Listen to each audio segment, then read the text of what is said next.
Hey guys, and welcome back to another video. So I just want to thank you guys for coming here to watch my latest video, and I appreciate all your support as always. For those of you guys who watched my previous 1H video of this November paper, I just want to say that I really enjoyed reading your comments, and especially your likes, your emails afterwards. Honestly, I just have to say thank you so much, because that alone motivates me to do more of these videos. And of course, I'm just here to help you guys out as well, to make sure you guys get the grade. I know your exam is very soon, and whoever's sitting the next exams, well, just good luck with your exams to come.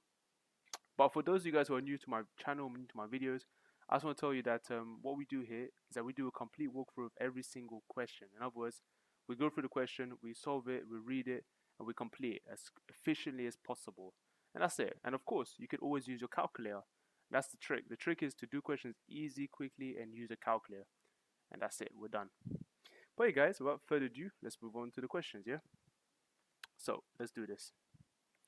Now, formula wise, guys, as always, you're given a bunch of formulas. My advice is to always know the quadratic formula by heart, because this is essential. And to be comfortable with all these other formulas like area of a trapezium, trigonometry, and Pythagoras as well, by the way. Also, to know how to use certain volume formulas like the cone, for instance, when you got the length of the slanted height. Okay. And yeah, overall, I'll say most of this is fine. If anything, I'm going to show you guys how to do it anyway, if it comes up. But yeah, let's go to question 1. Simplify g to the power 6 times g to the power 4. So when you're multiplying terms, you always add the powers. That's the rule of it. So 6 plus 4 gives you g to the power 10. Likewise, with part B, it says simplify k to the power 10 divided by k to the power 3. When you divide, you subtract the power, so it'd be k to the 7. Next one, simplify 3cd to the power 4 all to the power of 2. Okay, so with these kind of questions, what it's trying to say here is that you want to distribute this power 2 to every single term, meaning the 3 gets a power of a 2, the c gets a power of a 2, and the d, well, it's already powered by 4, so 4 times 2 would be 8. Okay, and now you just evaluate 3 squared, which is 9. So your final answer would be 9, and then c squared d to the power of 8. That's all. D, solve the inequality 4x plus 7 greater than 2. For this one, you just got to make x a subject. So treat this like an equal sign, yeah? So the first thing I'll do, guys, is I'll subtract 7 across, because I want to make x on its own, yeah? So moving 7 to the other side, you end up subtracting it. So 2 take away 7 is minus 5. And then to clear the 4, you got divide by 4. So that means x will be greater than minus 5 over 4. And you can leave your answer as a fraction, because it doesn't tell you to leave in any other form. And that's your answer, guys. X greater than minus 5 over 4. Now, number 2. So the table shows information about the lengths of time in minutes, and you've got 120 customers spent in the supermarket. Okay, so that's how long they will spend. Now, for example, the 6 over here will tell you that there were 6 people who spent about 20 to 30 minutes in a supermarket. Whereas you got and this is for the shopaholics, you got 40 of them spend about 50 minutes to an hour. Okay, that's a lot of time. That's how much my wife might spend. And also myself, I'm not gonna lie. Now, A, write down the modal class. So modal class is just another fancy word of finding the mode. Okay, mode means most common. So think of mode as most common. Well, the most common place where people usually shop for, or the length of time, would be the 40 people representing 50, 60 minutes. So you're looking at the range. So this is what you care about, 50 to 60, because you got the highest frequency. So 50 to 60. Okay. You could write the whole thing with the L if you wanted, but you can just write like that. Now B, work on estimate for the mean length of time spent by the 120 customers in the supermarket. Okay, to find the mean, the easiest way to do this is to stick in an fx, yeah? Because what you need to know is firstly work out how much time was spent all together of all 120 people, right? So let's do it right now. Think of the frequency as f, and think of the midpoint as x. So the midpoint of these values, yeah? So for example, the midpoint of 20 to 30 is 25. The midpoint of 30 to 40 is 35, and then 45, 55, and then lastly 65. Now for each case, to get fx, you need to multiply the midpoint with the frequency. So for the first one, 25 times 6 is 150. Next one, 35 times 26 will give us 910. 45 times 31 is 1395. And just keep going through this, guys, yeah, you should get all your results. Lastly, do the last one, yeah, you should get 1105. Now, once again, you just found literally the total average time spent for each people, yeah. Now, what we want to do here is add up this total frequency. So just literally take your time with this, yeah.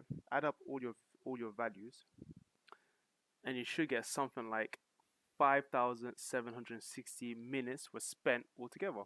That's by all 120 customers.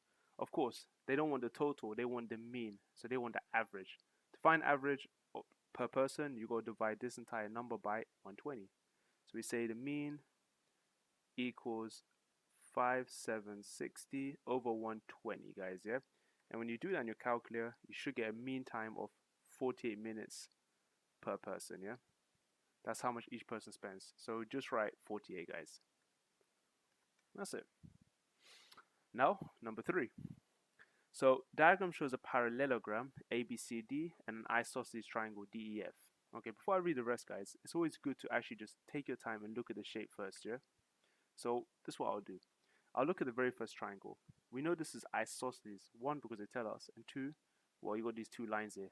Isosceles tells us straight away that 2 lengths are literally the same length, meaning the 2 angles are also the same. So angles at E and F are equal. Okay, so these are equal. E equals F. Another thing to note, because you've got a parallelogram, the angles at opposite corners are also the same. Okay, that's an important note. So if this angle here was 58, that means the angle at A is also 58. Okay, another property to know, guys, is that when you got this kind of another parallelogram shape, we know that these two are, of course, moving in the same direction. So we can even do an arrow like that. This also tells us that the angles at C and B must sum up to make 180. So these 2 angles, C and B, add up to make 180.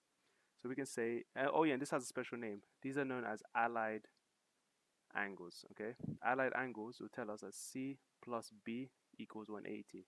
So let's just work out, guys. Let's subtract 180 away from 58 to get the B angle.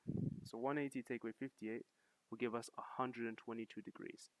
I'm just saying this, guys, because it's always useful to complete this before you answer fully the question. Because most of the time, you would have to do this anyway. So at least we know what we're doing.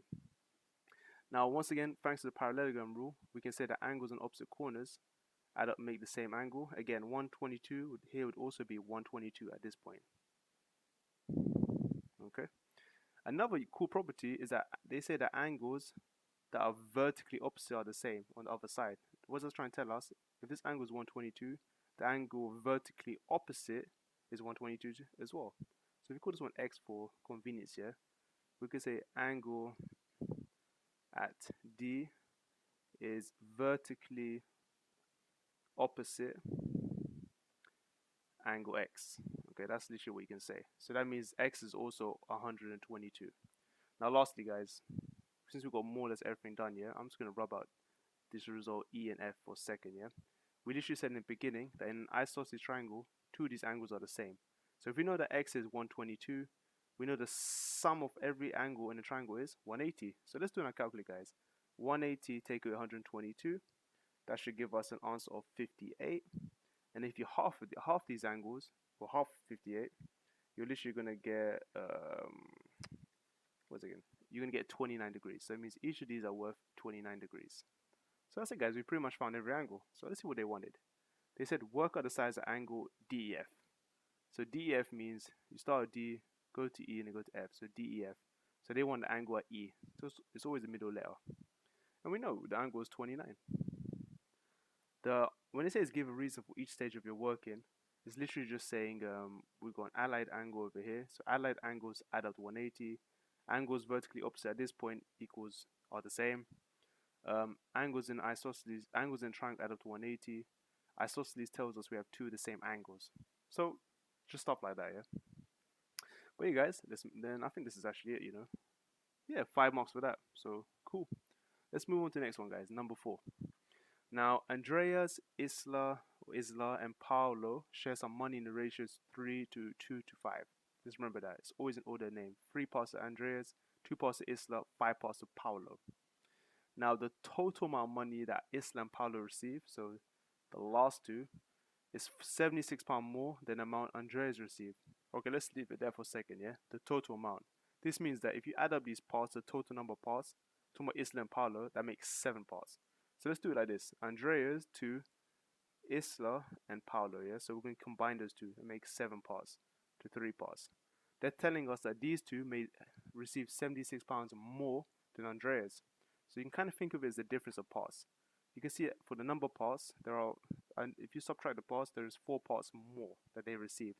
So this essentially tells us that the 4 parts extra they receive is equivalent to the difference of £76. And guys, we're pretty much almost done here. So at this stage, we can find 1 part. So to get 1 part, literally divide 76 by 4, yeah? That's how it works. And then you get £19. So straight off the bat, that means if you have to give money to every single person here, Andrea's got 3 parts, so 3 times 19.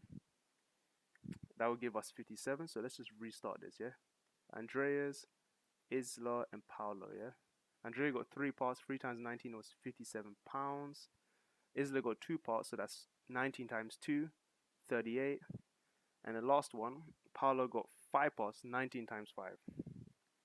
That gives us 95. So now we know how much they will start with. So we can finish this question easily now.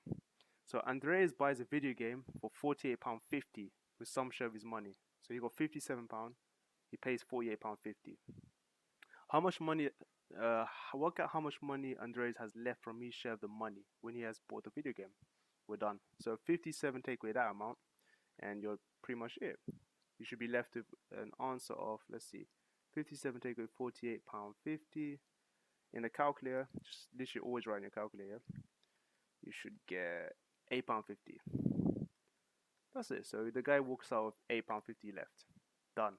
So not bad. Alright, cool. Number 5 now.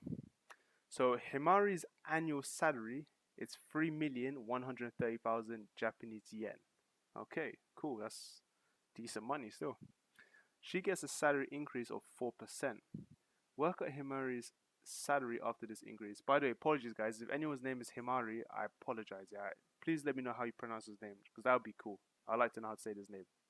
Now, she gets a salary increase of 4%. When you guys deal with percentage questions, always think of the usual format, yeah? You got an original value, you got 1 plus or minus a rate, and it should give you a new value. Now, because we know it's an increase, we're going to use a plus R. If it was a decrease, you use a minus R. The OV is the original amount, original value. So that's pretty much how much you start with, yeah? So the original value is 3,130,000, and the rate is 1 plus 4%. So 1 plus 4%, you can just write literally like that if you wanted. And make sure you use a percent bar on your calculator. If you don't have percent bar on your calculator, 1 plus 4% means 1 plus 0.04, which is 1.04. So you can put that instead in the bracket. So you can either write this, or you could write 1.04, like that. And when you do that, you get the answer, guys. So 31300 times 1.04. I got 3,255,200 yen. And that goes right there. Cool. So, Kaito bought a car. The value of the car when Kaito bought it was 750,000 Japanese yen. At the end of each year, the value of his car depreciated by 15%. So depreciate means pretty much decrease, a drop. Work out the value of Kaito's car at the end of 3 years. Okay, so this is the same formula, guys. The only difference now is that you're going to power the rate by 3. That's it. So let's do it. So we've got 750k. It goes down by 15%. So 1 minus this time the rate, powered by 3 years. And yeah, that's it, guys. Now you just put this in your calculator. Literally just do the same thing, and you should get an answer of 460,593.75 yen. Okay, and the question says, give your answer correct to the nearest Japanese yen. So give it to the nearest whole number. So because you got like 75 extra cents, you can just round it up to the nearest yen. So this means that 3 here rounds to 4. Okay, so you could say it's about 460,594 yen. Okay, cool. And that's it. And that should go, of course, at the bottom of it there. So you get 6 marks on this question, guys. That's literally it. Like, I wouldn't say it's difficult questions. If you stick to the standard formula method, you'll bag all the marks, hopefully. Okay, cool. So next one. Now 6. The line L is shown on the grid. Okay, so you got a straight line equation. So this is always taking a form y equals mx plus c, yeah? You can see where m is the gradient, guys, and c is the y-intercept, okay? Find the equation for L. Okay, cool. So literally what we're talking about. Now, easy way to do this, guys, to find the value of m and the value of c. Since c is the y-intercept, it means where does it hit on the y-axis? Well, it hits at -2. So we can see straight over there, yeah? So that means if we update the equation, we go y equals mx minus 2. Now, to get the gradient m, you literally just pick 2 points, okay? And then find the change in y over change in x. So you can say the gradient m is the change in the y coordinates over the change in the x coordinates, okay? So 2 easy coordinates. I'm going to pick 1, 1. Pick something that actually hits the line, yeah? And the next one would be here, 2, 4. So this was 1, 1. And this is 2, 4. Now change in y means difference in y. Well, 4 take away 1 is 3. So m equals 3 on the change in y. The change in x means the difference in x. Well, 2 take away 1 is 1. So the gradient is 3 over 1, which is 3. Meaning if you update the equation, you now have y equals, instead of m, you have 3x minus 2. And that's it. That's 6 done. Cool. Not bad. 7 now. So diagram shows a right angle triangle. Okay, so every time you got right angle triangles, guys, and you got angles involved, always think of SOHCAHTOA, yeah? I know I probably said this in my other videos, but literally this always gets it right. SOHCAHTOA. And then to know which one's which, think of the name of the sides, yeah? The angle, the length opposite the angle is always known as the opposite, conveniently. And the one next to the angle is called the adjacent. Adjacent literally means next to, by the way. If you're not sure what adjacent is sometimes, always remember that the longest side is the hypotenuse, yeah, the long diagonal side, always hypotenuse. So in this case, we only care about the sides we're interested in. In this case, O and A.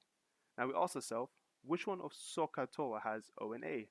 Well, SO doesn't have it, CA doesn't have it, but TOA, yes. It has an O and an A. Okay, now the question wants us to calculate the value of x, the angle of x.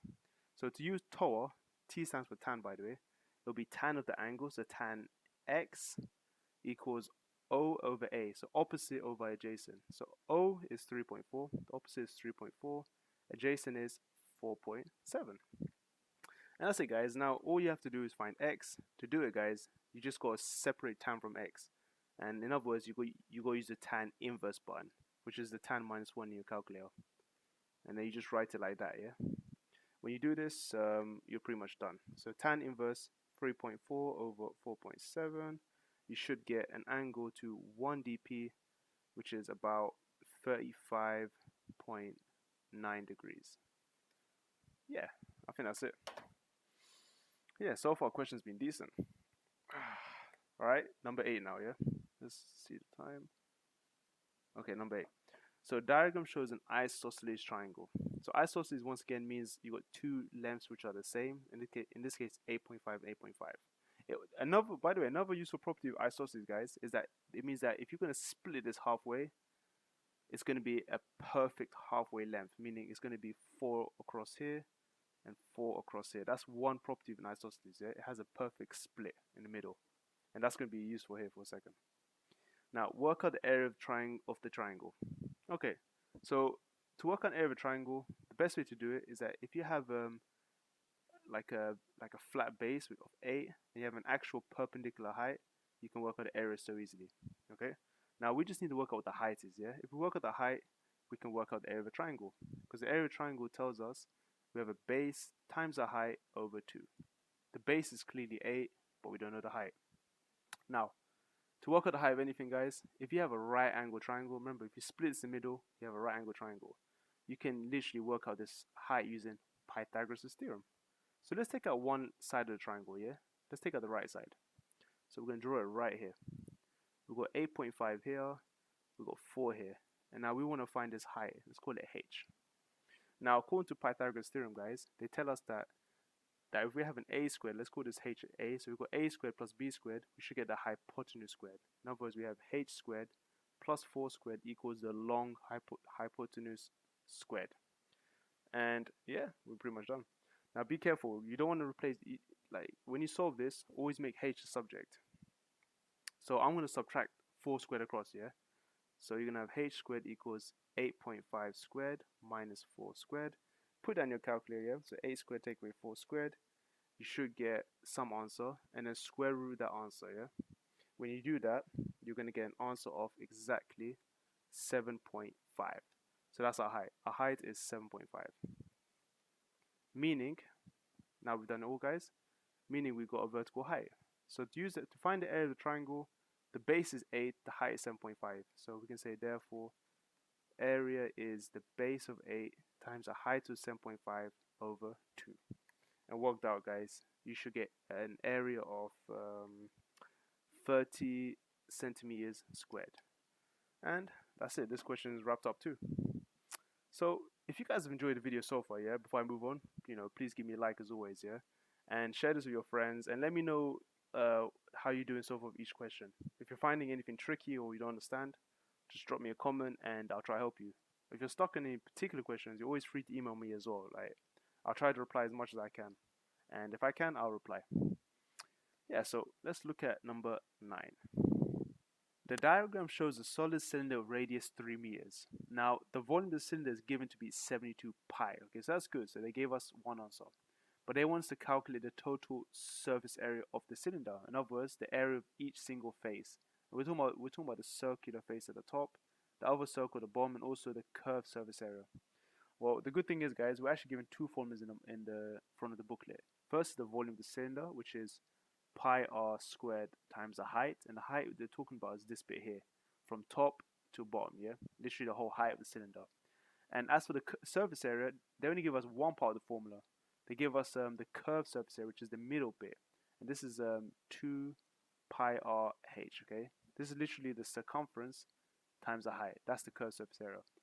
And when it comes to surface area, guys, this is not the only part you need to know. You also need to know that the area of its faces, which is the top and the bottom. Well, because the top is a circle, this is literally pi r squared, area of a circle, and you've got another circle at the bottom, so it's another pi r squared. Okay, and that's what they want you to work out. They literally want us to calculate pi r squared plus pi r squared plus 2 pi r h, and then pretty much sort out together. Now, thankfully, they gave us a volume of the cylinder, which is 72 pi. So what we can do is literally go back to the original formula here and just substitute what we know to find the height, and then you're pretty much done. So we can say this. Just replace volume with 72 pi, and then write equals pi times the radius. Well, the radius is 3, so 3 squared is 9. So we put bracket 9. And the height is h. Well, the good thing is, guys, yeah, because you've got pi on both sides, you could just divide pi across, so they cancel out. Now we're left with 72 equals 9h, meaning if you divide 9 across, h should just be 8. Yeah, so h is actually 8 meters tall. So that's our cylinders, 8 meters long. Now, because we know what 8 is, we know what h is, sorry, we can literally just substitute into every formula here. So let's start with the circle for a second, guys, yeah? The surface area of the circle at the top is pi r squared. R is 3, so it'll be pi times 3 squared, which is 9 pi. Again, the bottom is also going to be 9 pi. And the curved surface area will be 2 times pi times r times h. So 2 times 3 is 6. 6 times 8 is 48. So this is going to equal 48 pi. So now we got all the results, guys. So all we do is just literally add up all our pi results, yeah? So we can say, therefore, the surface area is going to be 9 pi plus 9 pi plus 48 pi, okay? And if you combine all of these values, you're going to get 66 pi. But because they want answer to 3 significant figures, yeah, that's what it says over here. You just put 66 pi in your calculator. So 66 pi, according to my calculator, you get 207. Remember, they only want 3 significant figures, so the first 3 digits that don't begin at 0. So you have 207 meters squared. And that's it, guys. That's this question done. Now, number 10. So, table shows information about the number of minutes each of 120 buses was late last Monday. That does not make sense. The table shows information about the number of minutes each of 120 buses was late last Monday. Okay, I still don't understand what this is. Oh, alright, number of minutes late between 0 and 10. So we can say, for example, 10 buses were late by up to 10 minutes. Well, 16 buses were late between 10 and 20 minutes. Okay, cool. Sure. Now A, complete the cumulative frequency table below. Right. For you guys out there, so for cumulative frequency, this literally means just add and go. Okay, that's the best way to understand it, yeah? So you can say between the first, like on this table, the first 10 minutes, we know that it was 10 people involved, or 10 buses. Now for the first 20 minutes, remember it's from 0 to 20, so the whole range, you add up these values. So 10 and 60 make 26. And then for the next set, you again, the up to 30 minutes, you add another 44. So 26 plus 44, that should give us 70. Again, you add another 29, so that's 99. Add another 15, that should give us 114. And lastly, add 6, and you should end up with 120 buses. Okay, so the one important tip, guys, is that when you're doing the cumulative frequency, your final result should always be how many buses there are in total. Because cumulative literally means you add and go, and you have to end up with the sample size 120 again. But okay, cool. So now we got that sorted out. Let's go to the next part, B. So on the grid, draw a cumulative frequency graph for your table. Cool. Okay, let's do it then. Yeah. So this is gonna be, we're gonna do a few of them and probably skip the rest, or I'll time skip the rest actually. So for the first one, we got, and the way I'll do it, guys, I always underline certain values. So these late values will be your x-axis, whereas the cumulative frequency will be on your y-axis. So you can think of it as 10, 10, and then 20, 26, 30, 70. So these are pretty much coordinates, yeah? So let's do 10, 10 first. This means that you're going to be, well, up to 10 minutes late. It's going to go up to 10. So here's 10, 10. The next one would be 20, will be 26. Actually, no, guys, it's all going up in tens, yeah? So we can just look at the big numbers. So next one would be 26 and 70. So on the 20 mark, you got 26. Where's 26? So it goes out in twos. 20, 22, 24. So it'll be here. Next one we said was 70. It was 70. On 30, it will be 70. So you guys keep doing this, yeah? 70. Next one would be 99. 99 is just before 100. Next one I remember was 114. So 50 and 114. So that would be 110, 12, 14. And the last one, guys, should be 120. That should account for all 60. One important thing is, yeah, if there was no buses late, well, this would be 0, 0, because it always starts at 0, 0. And there was no information for 0. Now, what you always have to do is always connect the chart together. So let's just casually draw some smooth curve here. It's going to be kind of hard for me because I'm doing it on PC. So I might just do a dotted line. But for you guys out there, try and make the curve as smooth as possible, yeah? It is a bit tricky, I'm not going to lie, but just have a go. Use a pencil at first and then do a pencil, then use a pen afterwards. That's my tip. That's if your teacher actually lets you bring a pencil. But it shouldn't be too picky. Okay, cool. So something like that. Now, C. Use your graph to find an estimate for the interquartile range. Cool. So interquartile range literally means the difference between the upper and lower quartile. So we can say that the IQR interquartile range equals the upper quartile minus the lower quartile. Well, to find the quartiles, you literally have to just start with your 120 buses, find the lower quartile, which literally means find the first quartile. So the first quartile means divide by 4. So we can say lower quartile mark would be the 120th person or bus over 4. 120 over 4 means 30. So you get 30th bus. So 30 would be here. So you literally just draw a line. Oh my gosh, so bent. And you hit it around probably here. I'm not sure what the value is because you're going to get a couple answers in the mark scheme, yeah? So let's just say it's around here. You go down, and it could be between, I'm going to assume between 20 and 21 or 22, I don't know. But I'm just going to call it 21, guys, yeah? Whatever you guys get, please let me know, yeah? But if you get 20, that's fine. Actually, I don't think it'll be 20. If you get 21, I'll say that's probably right, or 22. Maybe 20, I don't know. So lower quartile is 20, and now to find the upper quartile is the same thing, except upper quartile means the third quarter, so it means 3/4 of the 120th bus. So 3/4 of 120, that should give us 90, yeah? So we look at the 90th mark. We just go across here.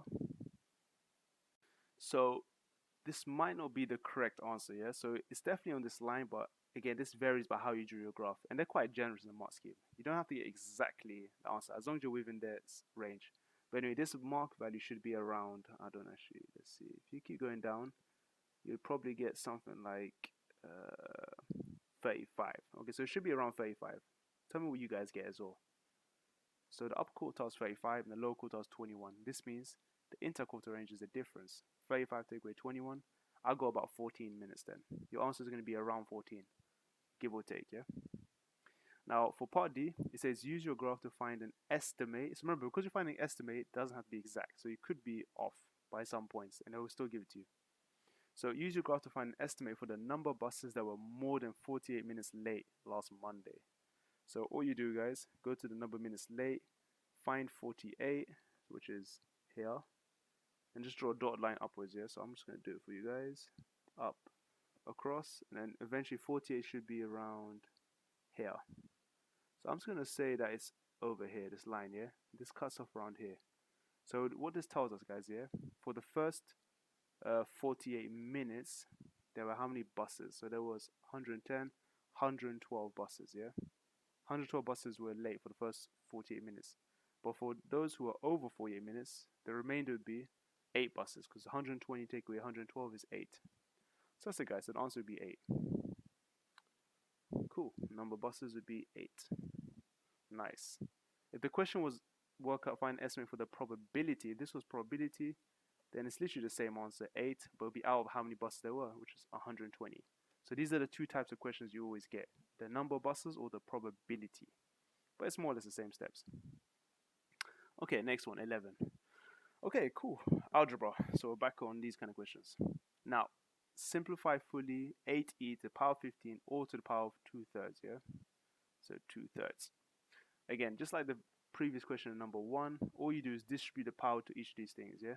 So you're going to have 8 to the power of 2/3, and e to the power of, well, you already got 15, so 2/3 of 15. Well, in your calculator, you can write 15 times 2/3, you'll get 10. Now, the e part is complete. For 8 to the power of 2/3, just put that in your calculator, yeah? So you don't actually have to work this out. 8 to the power of 2/3 in your calculator is 4, so you can get 4, and then copy the e term, e to the power of 10. Cool, e to the power of 10. That's it. For b, express y over 2 to the power of -4 in the form of a y to the power n. Okay, so what it's trying to say here, guys, is that you want to keep y on the top line, and wherever this a is, it has to be an integer somehow. So let's do the same thing. Let's distribute power -4 to both these terms, yeah?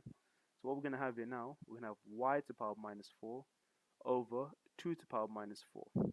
So what this actually means, guys, yeah, is that when you have a negative power, that's literally can be written on the top line as a positive power. So this is the same as 2 to the power of +4 and then y to the -4. So we literally just move this one to the top line. That's one thing we can do. If this is a bit awkward for you guys, sometimes this might not be obvious. Another way we could do this, you got y to the -4 over 2 to the -4. You could actually rewrite this one as, well, y to the -4 and then put a little times sign, 1 over 2 to the -4. So you can kind of separate them. And in your calculator, you can write 1 over 2 to the -4. If you do that, you should get, and what do I get? You should get 16. So 1 over 2 to the -4 is 16. So your answer would be 16 y to the -4. Again, it's up to you guys. I personally prefer the first method because at least you know how to move powers. This way is kind of just, it's a bit awkward, I'm not gonna lie. So I'll stick with the first method, preferably. Okay, part C now. So solve this equation when it equals to 6 and show our algebraic working. Okay, so every time you guys got fractions, always clear the fraction. Yes, always clear the fraction. This is the most important thing. To do this, guys, you got 3 and a 4. I'm going to multiply 3 across and 4 across. In other words, I'm going to multiply 12s because 3 times 4 is 12. So multiplying 12 across, guys, you should get something like that. So stick 12 in front of everything. So it'll be 12 bracket 4x minus 2 over 3 minus 12 bracket 5 minus 3x over 4 equals, well, 6 times 12. 6 times 12 is 72. Now, conveniently, the reason why I multiply by 12, guys, because it helps cancel down the fraction. So 12 over 3 cancels out. 12 divided by 3 is 4. So you're left with 4 times the bracket. Next one, 12 divided by 4 is 3. They cancel out and you're left with 3. That's it. So now you're just going to expand 4 times the bracket and 3 times the bracket. Well, 4 times the first bracket will give us 16x minus 8. Copy the takeaway sign. Next thing, so now we have minus 3 times 5 is minus 15. minus 3 times minus 3x is plus 9x, and then equals 72. So that's it. Once you've done this, now you just have to tidy up. So 16x add 9x, that gives us 25x. So therefore 25x minus 8 minus 15, that's minus 23, and it equals 72. I'm just checking I got all this right so far. Is this correct? Yeah, I think it's okay. Next, we're going to now move minus 3 to the other side. So if you move across, it becomes a plus 23. 72 add 23, guys, is 95. That now equals 25x. And just do 95 divided by 25. And you should get a weird answer. What do you get? A decimal.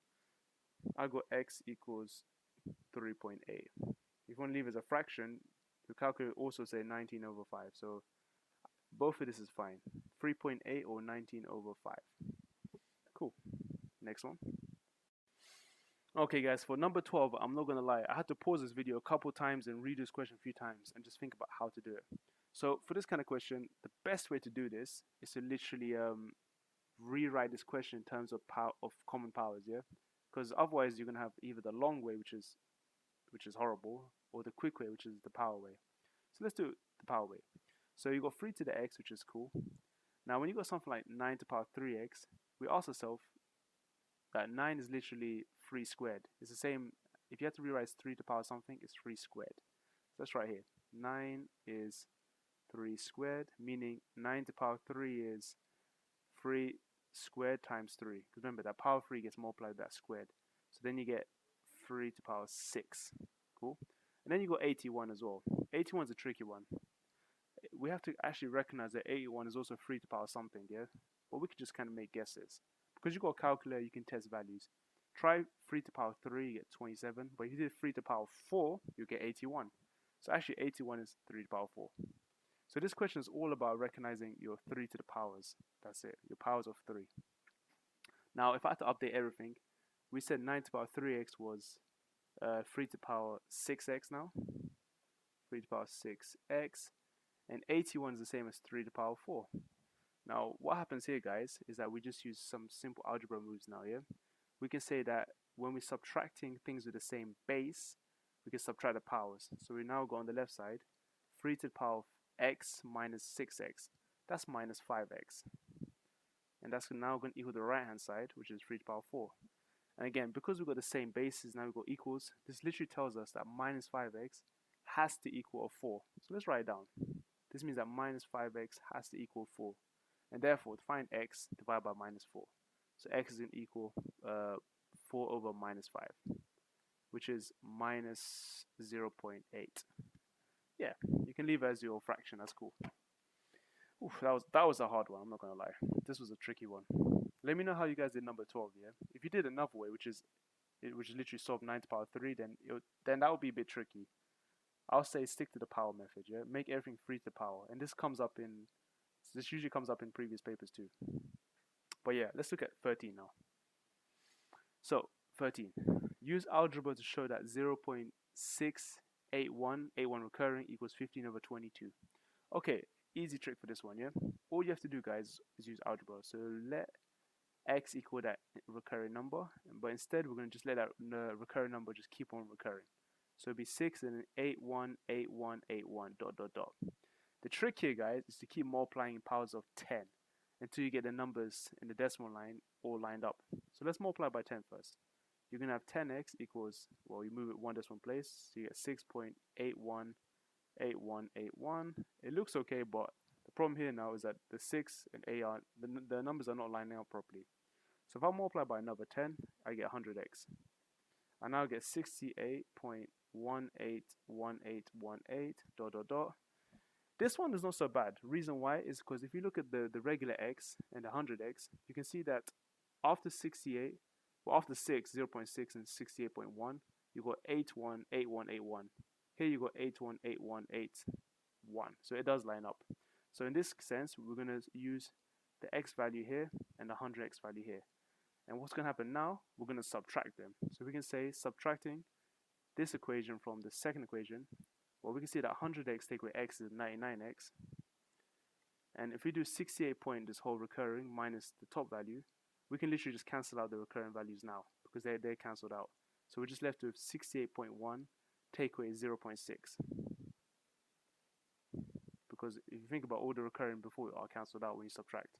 And in your calculator, 68.1 minus 0.6, that gave me 67.5. Okay, so 99x equals 67.5. Therefore, guys, just divide by 99, yeah? So to find x, divided by 99, and you get 15 over 22. Done. This will give you the marks. That's only 2 marks. Damn. Okay. Let's move on 14.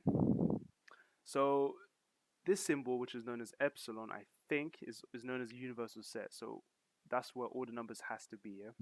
So it says here that for the universal set, integers x, such that x is between 10 to 25, so all the numbers of that epsilon is going to be 10, 11, all the way to 25, yeah? That's all the possible numbers in this kind of set. Whereas this is now split between A and B. So we have A tells us that we care about all numbers less than 18. So A is essentially all numbers less than 18, which are within the universal set. So it's from 10 onwards. So 10, 11, 12, 13, all the way to 17. Whereas B are numbers between 13 and just less than 22. So B has numbers which are 13, 14, all the way to, what, 21 actually. It's less than 22. So that's what this is telling us. Now, if we read the question, it says write down NA. N means the number of elements in A. So that means how many elements are there in A?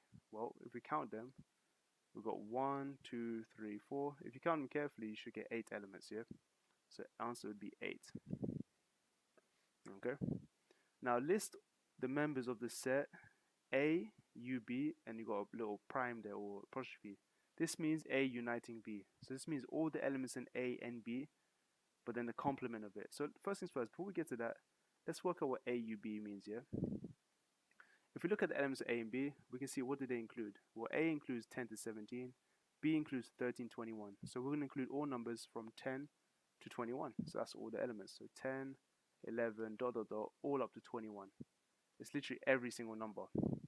Now, when you got a little apostrophe then, this means not AUB. In other words, the numbers that are not here. Well, the numbers that are not there, let's write it down here, is going to be the remainder. So we know it includes 10 to 21, but it does not include 22 up to 25. So that's the not bit. And that would be your answer. All of these elements will go here. You don't have to write this kind of what's it called? The curly brackets. You could just write this 4 numbers, sorry, and that should be it. Now for the next one, list the members of the set, not A, intersecting B. So this intersect means things that have in common, so elements that have in common. So first things first, let's find out what not A is, yeah? That helps a lot. Not A would be every element that's not an A. Well, we can see from the universal set and the A set, that A only includes numbers from 10 to 17, but the universal set goes from 10 to 25. So the numbers is missing is 18, 19, onwards to 25. Let's write it down. So we've got 18, 19, all the way to 25. Whereas for the B set, we know what B has. B has 13 to 21. So 13 all the way to 21. Now, what is telling us here? We need to list all the elements that not A and B have in common. Well, we can see that if you kept counting a B, you realize that you eventually cross 18, 19, 20, 21, and that's the only ones they have in common. Both not A and B have elements 18, 19, 20, and 21 in common. So that's 4 elements. Now, next one. Oof, it's quite a lot of questions in this one. This one tells us that C is a subset of A. That's what this means. And C is a subset of B. So, and the number of elements in C is 5. Subset means that if you have the big element A, that means C is like a partial set of A. So it's probably sum of the elements of A. So here you got 8 elements of A. So C could be any of these numbers, not all of them, but some of them in A.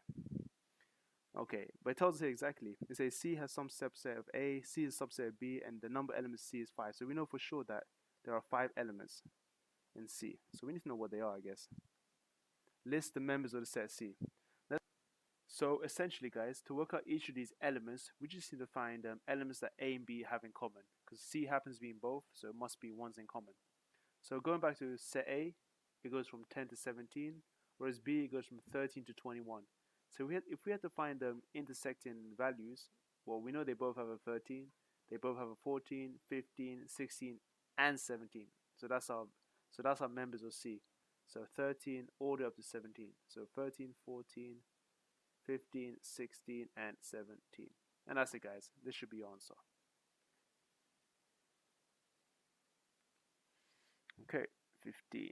So 15. Make x the subject of y equals 5 minus 2x over x plus 3. Okay, cool. So for this question, guys, as always, always clear the fraction, yeah? So to do that, we need to multiply x plus 3 across. So that's going to give us y times x plus 3 equals 5 minus 2x. We can go ahead and expand the bracket. So y times x, I like to write alphabetically, so it'd be xy plus 3y.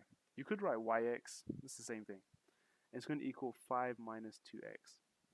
The trick here, guys, is to literally isolate the x here. And to do that, we need to move all the x terms on one side and the non-x terms on the other side. So essentially, we've got xy over here and we've got 2x over here. We need to move this 2x to the other side. So to move minus 2x across, we need to add 2x.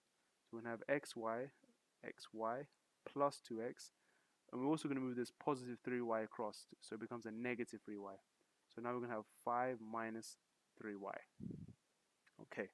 Now your x terms on the same side, we can literally factorize x out. So just get x, whip out a bracket, and realize that you need a y and a 2 over here. And then you copy the right hand side. And lastly, guys, to finish this off, to make x a subject, just divide this bubble across. So now you're going to have x equals the right side divided by that bubble, which is y plus 2. And yeah, guys, that's it. You made x a subject. Alright, here we go. Number 16. Okay, so here we need to solve the simultaneous equations and show clear algebraic working. Cool. So for these kind of questions, guys, you know, we've seen this before in the first paper. Now it's back again in the second paper. So I'm actually happy. These are the kind of questions that you always have to pray and hope it comes, because these ones are literally like giveaways. But you have to be kind of careful because it's easy to mess up.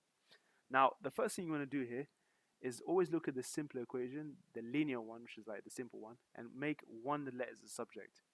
In this case, I'm going to make x a subject because y is kind of busy with 2. So let's add 2y across, yeah? So on the bottom equation, you're going to have x equals 1 plus 2y. I'm going to rewrite that as 2y plus 1 because I like the letters first before the numbers. Now, what we're going to do with this term, we're going to substitute this into the first equation, right? So what I'm trying to say here, we're going to replace this x with 2y plus 1. And so let's write it down somehow. So instead of 3xy, well, I'm going to write this as 3yx because it's kind of x is in the middle, which is kind of awkward. We're going to replace this x with 2y plus 1. So we've got 3y times 2y plus 1. Take away and copy the rest. Y squared equals a. Now we're just going to expand the bracket. So you're going to have 3y times 2y, which is 6y squared, plus 3y. Take away y squared, and we're going to subtract the a across, minus a, equal to 0. Reason why I do this, guys, is because you're going to end up with a quadratic equation, and then you need the quadratic formula to solve it. So tidying up this a bit, 6y squared minus y squared is just 5y squared. So 5y squared plus 3y minus 8 equals 0. Cool. Now we just literally have to use a formula. So to use a quadratic formula, guys, it's like this. It's always y equals minus b plus minus the square root of b squared minus 4ac all over 2a, where each of these letters here, a is the first term in front of the squared component, so it will be the 5. B is the term in front of the y, which is 3, and c is the constant, so minus 8. Yeah, and now you just drop into the formula. So we say now that y equals minus 3 plus minus square root, well, 3 squared is 9, minus 4 times 5 times minus 8. Always replace, when you got multiple letters, numbers in the brackets, yeah? So when you put in the calculator, you'll understand what it's talking about. And then all of this divided by 2 times a, so 2 times 5 is 10. Okay, that's it. So when you do this, you're going to literally enter this in your calculator now. And remember, guys, yeah, when you got a plus minus sign, you're going to first put a plus in your calculator, right? Because there's no plus minus sign, you need to write a plus first, evaluate this, and then you get an answer, and then go back and put a minus sign. So let's do it now. So when you put a plus sign here, you're going to get a result firstly of y equals a 1. See if you get that, guys. Whereas if you put a negative sign where the plus minus is, you're going to get an answer of y equals minus 8 over 5. Or if you prefer in decimal form, minus 1.6. So you got these two answers, 1 and minus 1.6. Now, because you got the y results, remember your answers are not done yet. You actually need to give your x answers. Because when it comes to simultaneous equations, you have two solutions, x and y. Well, thankfully, if you remember in the beginning, guys, we literally sorted out x. We said x equals 2y plus 1.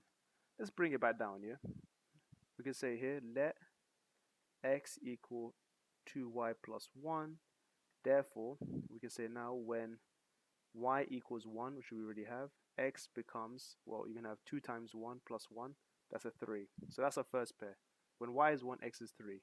The second pair, when y equals minus 1.6, what does x become? Well, just put that in your calculator, guys. So write 2 and then times minus 1.6 and then plus 1. If you do that, guys, you're going to get a fraction. Well, you can get two answers here. You can get either a fraction of minus 11 over 5 or x equals, in a decimal form, minus 2.2. Again, it's up to you which one you're using. But I have one of these answers to give you the answer. And that's it. And then you just write all your answers here. To write answers properly, guys, write like this. You could say the first pair, you could say x equals 3, y equals 1, comma, x equals minus 2.2, y equals minus 1.6, or the other way around. Up to you, as long as you write something that makes it clear, yeah? But yeah. So, next one again, number 17. So, diagram shows a rectangle. Okay, this seems cool. So, you got a rectangle with some lengths. The area of the rectangle is A. Sweet. Okay, so they give us another letter. Given that the area is less than 3x plus 27, find the range of possible values for x. Okay, so that's just a random thing they're saying.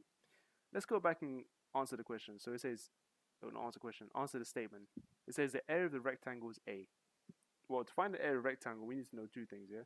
We need to know what the base and the height is. Well, the base is given in an algebraic term, and the height is also an algebraic term. So base times height means 2x minus 4 times 3x plus 2. Let's write it down, yeah? So this would be your base times your height. Now all you got to do is literally just expand the bracket. If you got a double bracket, you just multiply term by term. So 2x times 3x is 6x squared.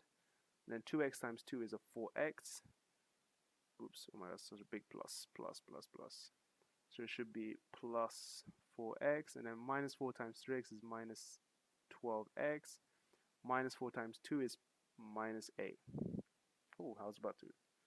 Yeah, okay. And now you just tidy it up. So then you got 6x squared. 4x, take away 12x is minus 8x. And then take away 8. And all of that is equal to your area.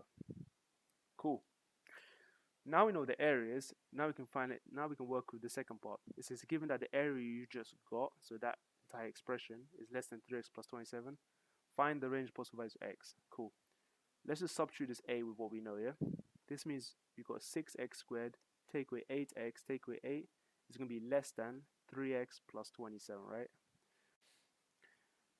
And now we got this lined up. We just want to make this less than 0, because what you're going to end up here is with a quadratic equation, yeah? So let's go ahead and make this less than 0.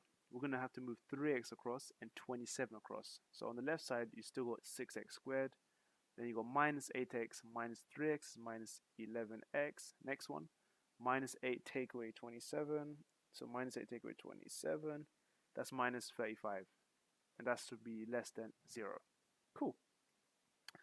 Well, now that you got your quadratic equation, guys, the main point here is that you literally want to solve it and find what your values of x are. When you know your values of x, we can actually answer the final bit, which is the range.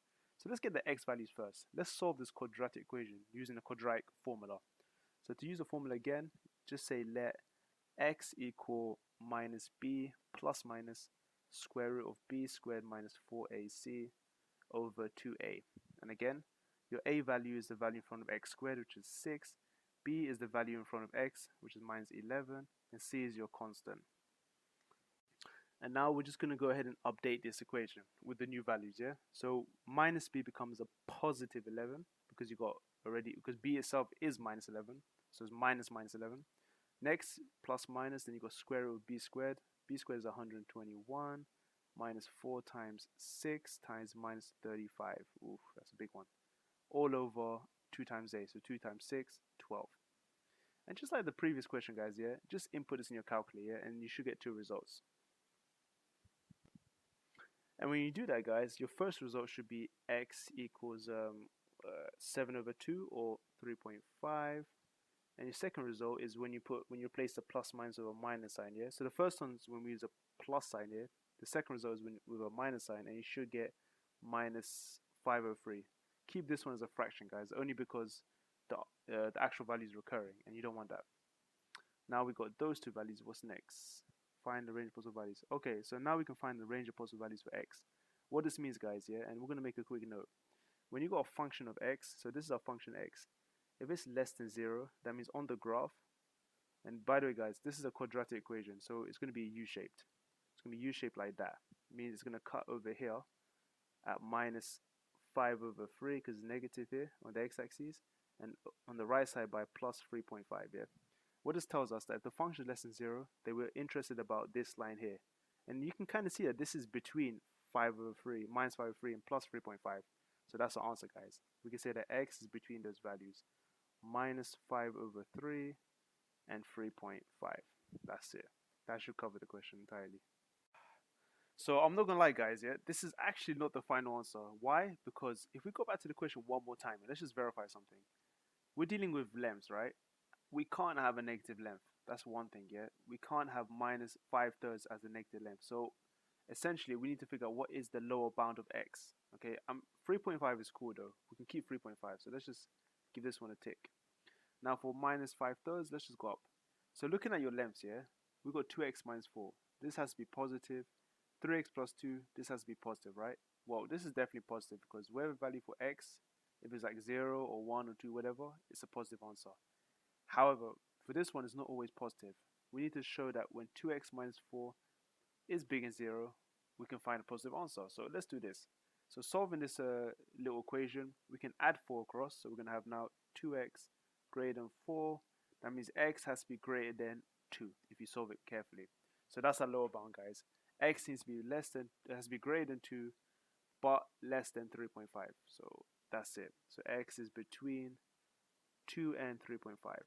Yeah. I'm not gonna lie, this is definitely one of those trick questions, yeah. So be very careful with these limits, yeah. Always go back and ask yourself, is that it?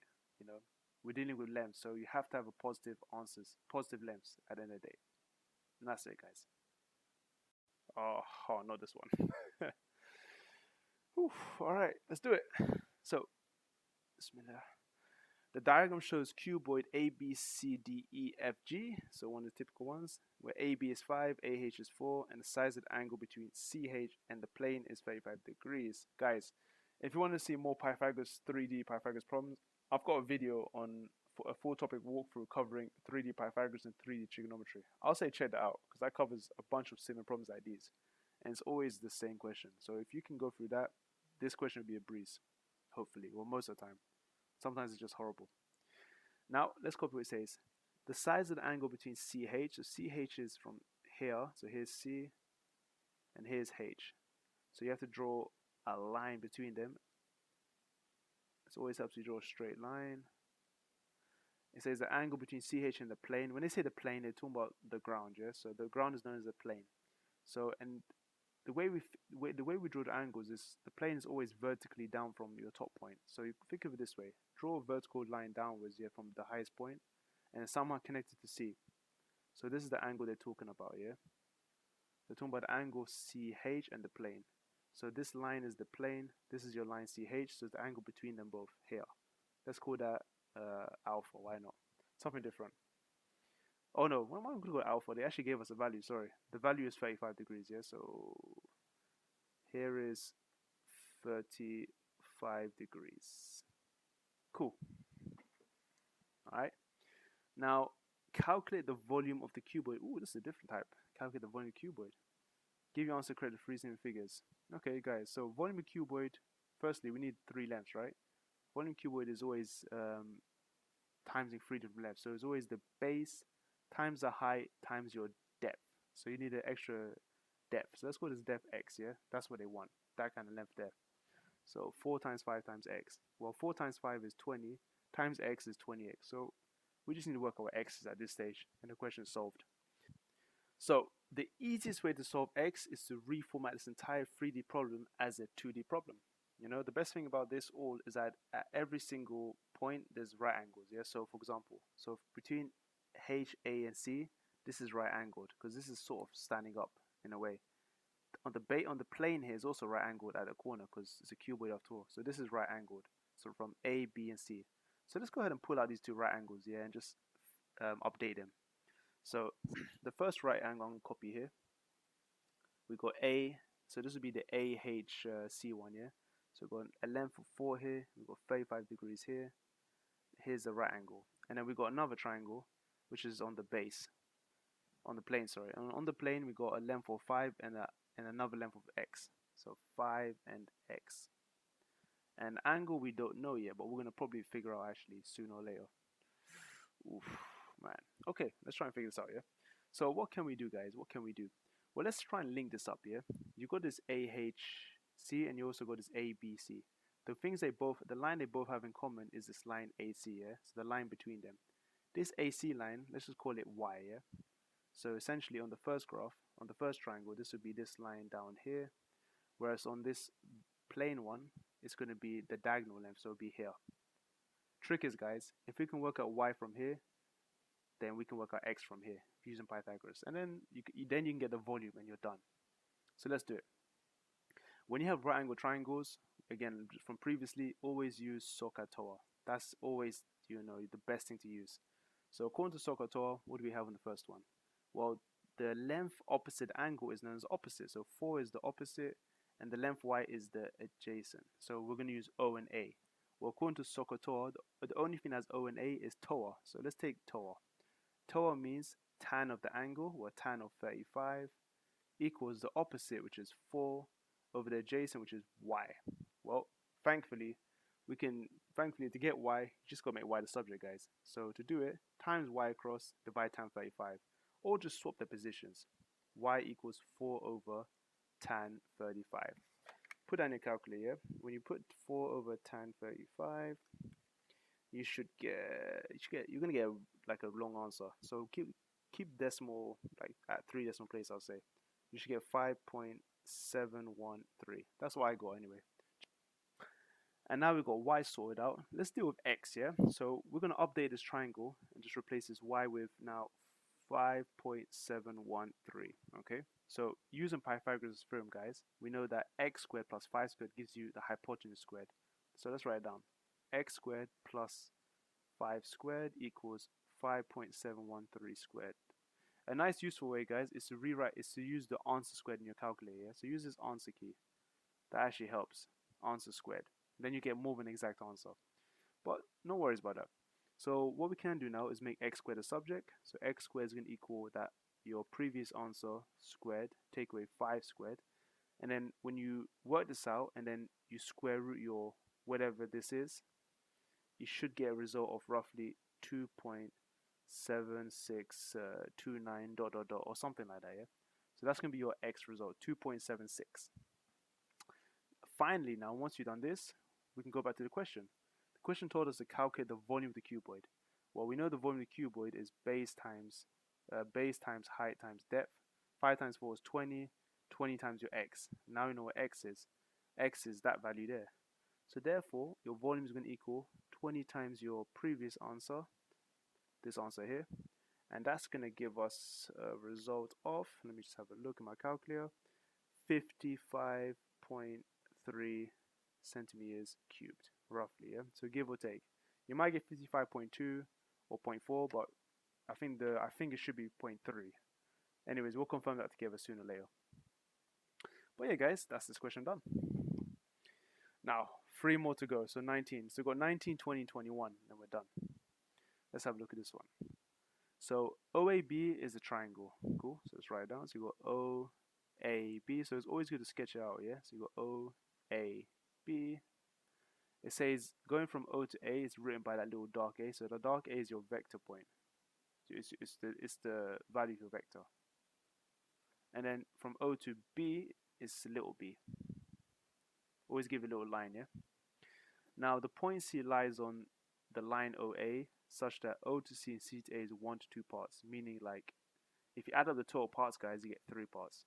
So this means that O to C would be 1 out of 3 along the way. So point C is 1/3 along the way crosses the line. So we can say, and I need to probably change the color of the pen. Let's get a blue pen. We can say that O to C is probably here, yeah? So 1 part along the way. So if you did 1 here and 2 lines, think of it as 1 part, yeah? That's your point C. Whereas on the next line, point D lies on OB with the same sort of ratio. So it's also one out of 3 along the way. So this could be 1 part and 2 parts. This is point D. Cool. Okay, I think I get what they're trying to do here. So using a vector method, prove that ABCD is a trapezium. Okay, prove it's a trapezium. Cool. Now let's go ahead and update this here. If we know that O to A is given by little a, this means O to C is 1/3 of that. So let's just update this here, yeah? O to C is literally 1/3 of A. Whereas C to big A, the remainder makes it 2/3 of A. So that's how it looks like, yeah, from O to A. Whereas if you went from this way, this point here, O to, so we know that O to D is 1/3 of O to B. Again, this is 1/3 of vector B, whereas this line here is 2/3 of B. Okay, so what we're doing here, guys, we're just literally just trying to give some information, yeah? To work out something's trapezium, we're going to try and figure it out as well as we go along. So a trapezium, guys, looks a bit like that. You know, you got 2 parallel lengths and they're connected by 2 random lines, yeah? All we need to know is that these 2 are going in the same direction. That's what we need to know. These 2 need to be parallel. That's what they want to prove here. They want to show basically that on this original diagram, this dotted line is parallel to this long line. So essentially, DC, so essentially going from, let's say, C to D, yeah, is the same, is somehow proportional to A to B. That's what we want to prove. C to D is proportional to A to B. So let's write it down. Prove that CD is proportional to A to B. So it's some sort of scale factor. So let's try out, guys, yeah? Let's find out what C to D is, and let's find out what A to B is, and then I think we're done. So going from C to D, we just have to travel any way to get there. So we could say, all right, we can go back 1/3 A, and then go across 1/3 B.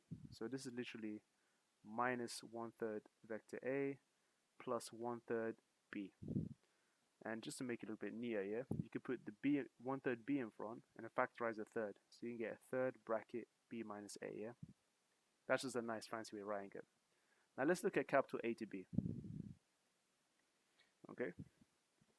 So to go from A to B, we can go back literally all the way back to O. So literally, if you sum this up, that's a whole A. So that's minus A plus B. So minus A plus B. Again, if we write in that fancy way, this is B minus A. And yeah, you can kind of see that they are proportional because proportionality only happens here if you've got some scale factor. In this case, C to D has some scale factor of a third. So yes, they are proportional. They're proportional because they're moving in the same direction of B minus A, but the third makes this line a third shorter than that line. So if this line was like, I don't know, 30 centimeters, this line would only be 10 centimeters long. That's what it's trying to say here. It's only a third of its length, or third of its distance, but it's moving in the same direction of B minus A. So yeah, that covers this problem. We can leave it like that, guys. This question is sorted. Now, next part. So we have a bag which contains X counters, yeah? So let's just think of a bag, and you got X counters, okay? So it could be any counters. It could be 100 counters, 50 counters, 10 counters, anything.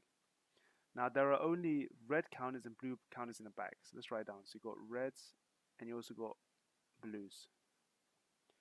There are 4 more blue counters than red counters in the bag. Okay, so this is useful. So for example, if you had 10 reds, then there's probably 14 blues. So you could say that the number of blue counters is basically the number of red counters plus 4. So we need to kind of keep this knowledge, yeah? Now, the main point in this question is this one here. So the probability that affinity takes 2 blue counters from the bag's frames. So let's write this down for a second, yeah? We can say the property of taking two blues, so first blue, then a second blue is like this. Well, to take the first blue, you know, you got, well, we don't know how many blues we got. We got B blues, yeah? So we can say we got B blues out of how many in total? We have X in total, yeah? Now, because you took a blue out, you're going to have one less blue, right? So if you take another blue, you currently have B minus 1 counters left. Because think of this way, you have 10 counters, you took one, you now got 9. 10 take away 1 is 9. So we just write B minus 1. Again, because you took a counter previously, you had X counters, now you got X minus 1. You got one less counter. So it's over X minus 1. Okay? And all of this is supposed to equal 3/8. Alright? I'm just going to make a little note up here, yeah? I'm going to say X equals red plus blue, yeah? That's how many counters in the bag. Whatever reds we have and whatever blues we have. That's another equation I should have added.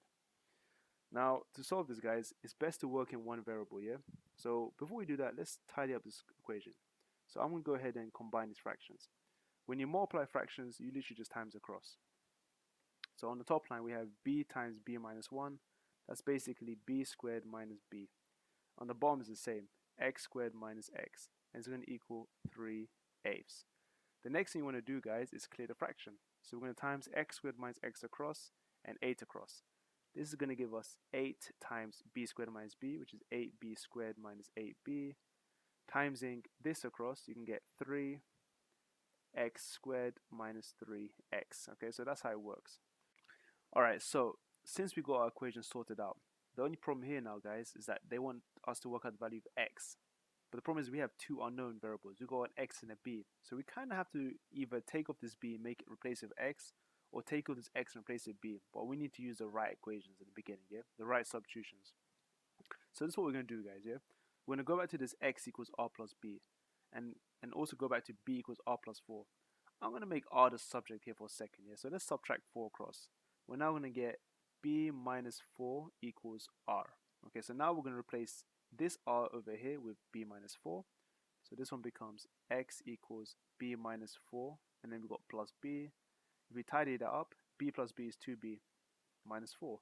So now we know what x is. X is actually 2b minus 4. So let's go ahead and substitute this into this equation here. So let's just make it look neat, yeah? So we've got 8b squared minus 8b on the left. On the right hand side, you've got 3, and then instead of x squared, you can have 2b minus 4 squared. So it would be like this, 3 bracket 2b minus 4 squared. And then take away 3 and replace x with, again, 2b minus 4. Now the point of this, guys, is to make the whole equation in terms of b, so you can actually solve it. You can't solve it if you've got two different letters. Now, this is the long bit. So now we've got fully expanded, yeah? Let's just have a go at this. So you've got 8b squared minus 8b. Ignore the 3 for a second, yeah?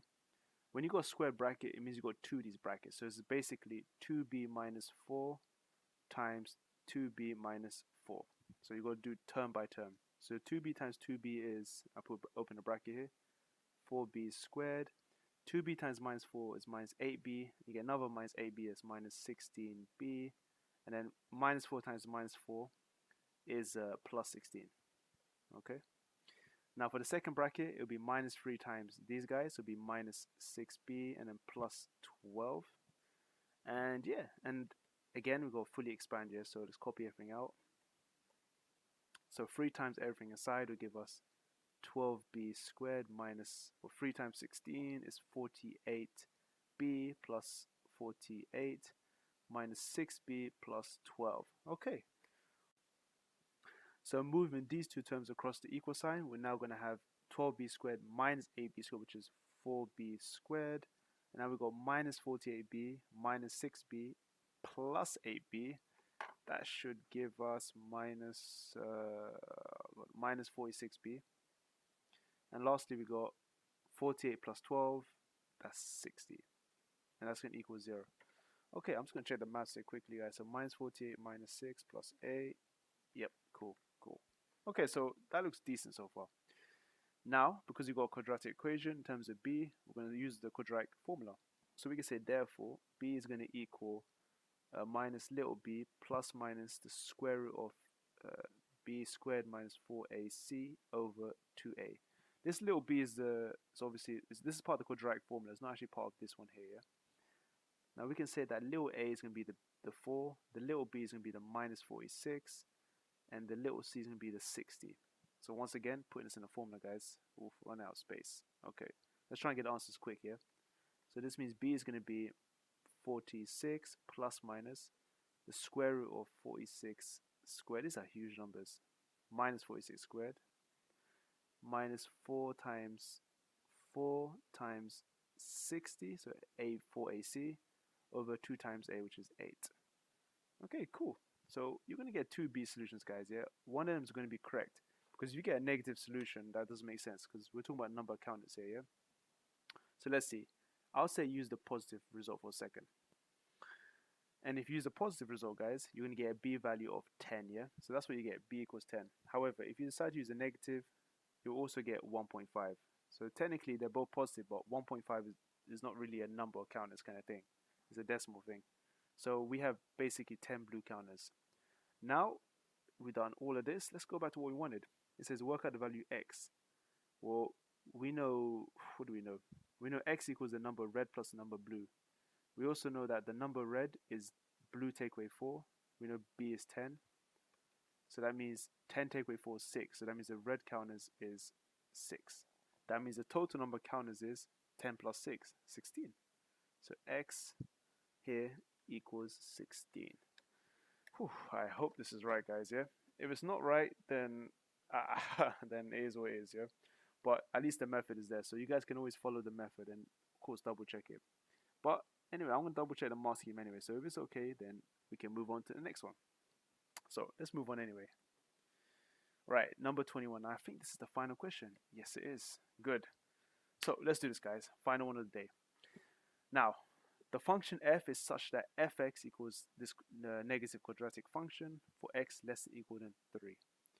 Express this in this form. So this is completing the square. We've done this in actually paper 1H, so this is good they brought it back. Now, for completing the square, guys, my advice is to always rewrite it in the usual quadratic form. So let's put it in order, yeah? So let's start minus x squared first, and then plus 6x, and then plus 5, yeah? Now, what you want to do, guys, is literally sort of factorize the negative sign. That sounds awkward, but it's like this. You put a negative outside, then you have x squared minus 6x minus 5. So you end up flipping all the signs, yeah? The next thing you guys want to do is start completing the square now. And to complete it properly, always underline the first two terms, like x squared minus 6x, and then half the coefficient of x, so half the 6, you get 3, and then wrap it in a bracket. So you're going to have like a squared bracket, x minus 3 squared. So it's always like that. You wrap in a square bracket like that, and you half that value. Then you copy out the minus 5, and then you subtract by the thing you just halved. So subtract 3 squared. If you can remember the steps, then you pretty much know how to complete square easily. And that's it, guys. Now we just expand it. So I'm going to just expand it up here for a second, yeah? So because you got minus a squared bracket, just stick it onto each other. So it'll be minus bracket x minus 3 squared. And then you got minus times minus 5, which is plus 5. And then minus times minus 3 squared is plus 9. So 5 plus 9 is 14. So it'll be plus 14. And now, because they want it in a certain form, they want to put the constant p in front and then the bracket afterwards. It's going to be 14 take away that. So it'll be 14 minus bracket x minus 3 squared. And that's it. Where p is 14 and the q is 3. Nice. B. Now, using your answer to part A, find a range of values for x for which the inverse of x is positive. Inverse of f is positive. Okay. The inverse function. Okay, first is first. Let's find the inverse function, yeah? If we could do that, then it should be fine. To find your inverse function, the trick is to always write like this. Say let x equals the function of y. Okay, so that's the main trick first. Now, all this is telling us, guys, yeah, is that we look at a function of x and replace our x's with y, and then make it equal to x itself. So let's do it now, yeah? We can say, therefore, this means 14 minus y take away 3 squared. And again, that's going to equal itself x, yeah? Now, to solve this carefully, guys, what I will do is I'll move the x to the left side and move y minus 3 squared to the right side, yeah? So what happens here? We now have 14 minus x equals y take away 3 squared, yeah? So that's basically what it becomes. Now, all you do, guys, is just square root this and make y the subject. So you're going to get something like y equals, well, 14 minus x is being square rooted. always put plus or minus, and we added a 3 across as well. So here's our sort of result. So y equals 3 plus minus square root of 40 minus x. Okay, and oh yeah, when you make it equal to y, that's basically your inverse. So that equals f minus 1x. That's the whole point. So our inverse function is found. So now we got our result, guys, yeah? We need to go back to part B and see what they actually wanted. So according to part B, they said using your answer to part A, find the range of values for x for which this function is positive. Okay, so we got to pick certain values of x to make this a positive solution, to make it big and equal to 0. Now, before we do this, we need to firstly decide, are we using the plus result or the negative result or both? Now, I want to go back to the question, yeah, to the very beginning and see how we can figure it out. Well, the best way to find out, guys, is that you must always look at the domain of f. The domain of f is literally this part here, the x less than equal than 3. What this tells us here, yeah, so I'm going to write down for a second, yeah. What this tells us here, yeah, if we got the domain of x, of f, which is x less than equal 3, this immediately tells us that when you calculate the inverse function, then the range of the inverse function is also going to be less than equal 3. Okay, that's how it works. There's like a rule here. The domain of f is equal to the range of the inverse.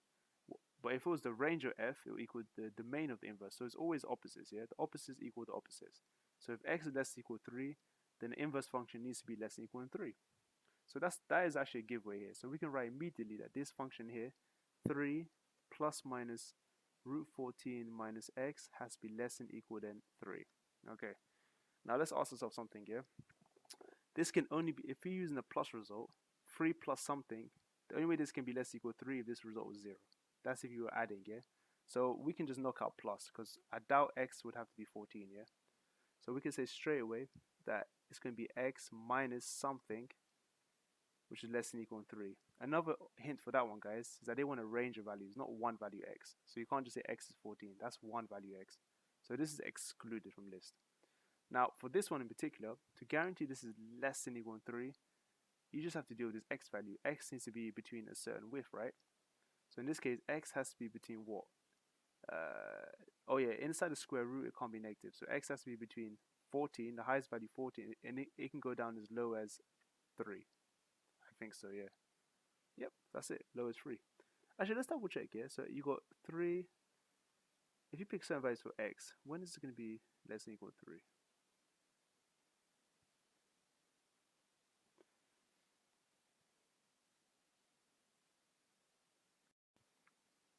So from this result right here, we also need to remember that the question said that they want the inverse function to be positive. So this needs to be greater than or equal than 0, 2. So we can essentially just focus on the left two sides here. We can forget the less than equal 3. Why? Is because we know that up until 14, when x 14, the value here will always be less than 3. It will be the same or less than 3. So that's cool. So we can say, all right, let 3 minus the square root of 14 minus x be greater or equal to 0. So let this one be positive. It's the same thing, guys. We just wrote in different order. Now all you want to do here is just rearrange until you make x a subject. So let's have a go. Let's plus the square root sign across. So you can have 3 greater than or equal the square root of 14 minus x. We're going to square both sides. So now we can get 9 greater or equal 14 minus x. And then to solve for x, we're going to move plus x across and subtract 14. Subtract 9, so you have x greater or equal 14 minus 9, x greater or equal 5. So we know part of the range. We know that x needs to be bigger or equal than 5, okay? And we know that can go all the way up until 14, because if you have bigger than 14, 14 take away 14 is 0. If you had 14 take away 15, becomes a negative number, and you can't square root a negative number. So that means the range of x has to be between 5 and the maximum possibility, which is 14. So we say x is between 5 and 14. You know what, guys, sorry, the answer is not actually that. It's actually just less than. Reason why is because they want a positive value for the function, right? What that means is that it can't equal 0, because 0 is not a positive number, believe it or not. 0 is a neutral number. So it's not greater equal 0, it's just greater than 0, less than, greater, greater, greater, and greater. So x has to be bigger than 5 but less than or equal to 14. And yeah, that's cool. This is it. This is it, guys.